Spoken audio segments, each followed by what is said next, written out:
नमस्कार श्रोते हो, रेडिओ जयंतच्या आनंदी कट्ट्यावर मी अनुराधा आपण सर्वांचं मनपूर्वक स्वागत करते.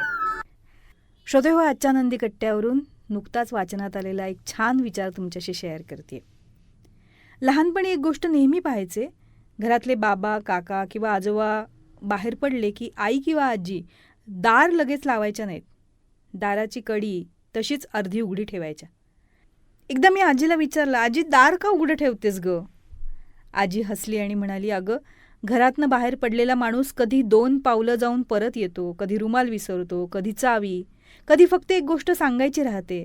दार बंद असेल तर त्याला आधी टकटक करावी लागेल, म्हणून मग थोडा वेळ कडी नाही लावत. तेव्हा खरं तर हे उत्तर अगदी साधं वाटलं, पण आज मोठं झाल्यावर त्या उघड्या कडीचा अर्थ वेगळाच समजतो.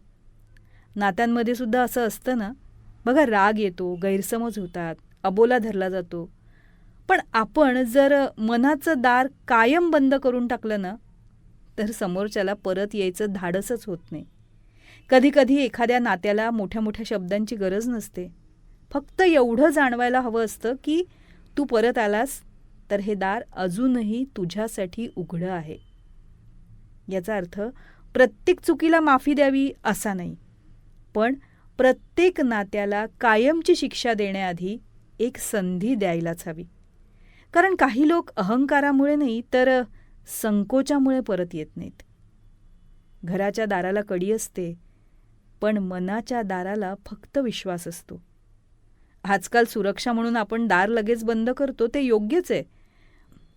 पण एक गोष्ट मात्र विसरता कामा नये, मनाच्या दाराची कडी कायमची लावता कामा नये.